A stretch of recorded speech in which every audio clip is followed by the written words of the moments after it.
వేదిక మీద నుంచి నేను స్పష్టంగా ఆంధ్రప్రదేశ్ ప్రజలకు ఒక మాట చెప్పదలుచుకున్నా. 99లో రాజశేఖర రెడ్డి గారు ప్రధాన ప్రతిపక్ష నాయకుడిగా పోషించిన పాత్ర ఈనాడు వైఎస్ షర్మిల మీ తరఫున నిలబడుతుంది, మీ తరఫున కొట్లాడుతుంది. ప్రజల గొంతుకై ప్రజా సమస్యల మీద మాట్లాడుతుంది.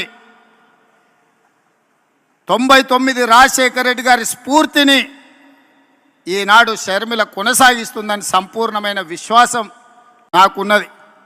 99లో వైఎస్ఆర్ను చూసిన చాలామంది పెద్దలు ఈ వేదిక మీద ఉన్నారు, ఉమ్మడి రాష్ట్రంలో ప్రజలు ఉన్నారు.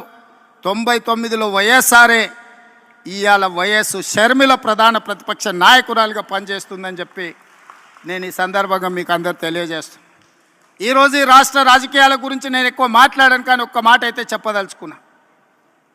ఈ రాష్ట్రంలో బీజేపీ అధికారంలో ఉంది. బీజేపీ అంటే బాబు, జగన్, పవన్. ఈ రాష్ట్రంలో ప్రతిపక్షం లేదు. ఈ రాష్ట్రంలో ఉన్నది మొత్తం పాలక పక్షమే. బాబు గారు మోడీ పక్షమే, జగన్ గారు మోడీ పక్షమే, పవన్ గారు మోడీ పక్షమే. మరి అంతా పాలక పక్షమైనప్పుడు ప్రతిపక్ష పాత్ర ప్రజా సమస్యల మీద మాట్లాడాలి, నిలదీయాలి, కొట్లాడాలి అని అంటే ఒక నాయకులు కావాలి. ఆ నాయకురాలే వైఎస్ షర్మిల. ఈ ఆంధ్రప్రదేశ్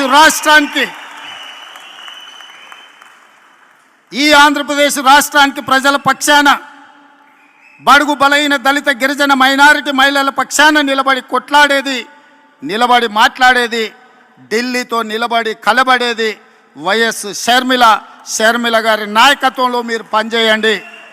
తప్పకుండా 2029లో రాజశేఖర రెడ్డి గారు ఏ విధంగా అయితే 1984లో ప్రస్తావన మొదలుపెట్టి 2004లో 20 సంవత్సరాలు కొట్లాడి ఆనాడు ఉమ్మడి ఆంధ్రప్రదేశ్కు ముఖ్యమంత్రి అయిందో, 2009లో ఈ ప్రస్థానం మొదలుపెట్టి 2029లో ఆంధ్రప్రదేశ్ రాష్ట్రానికి వైఎస్ షర్మిల ముఖ్యమంత్రి అవుతుంది.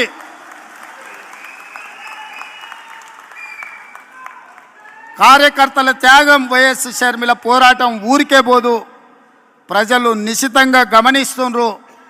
2029లో ఈ దేశానికి రాహుల్ గాంధీ గారు ప్రధానమంత్రి అవుతారు.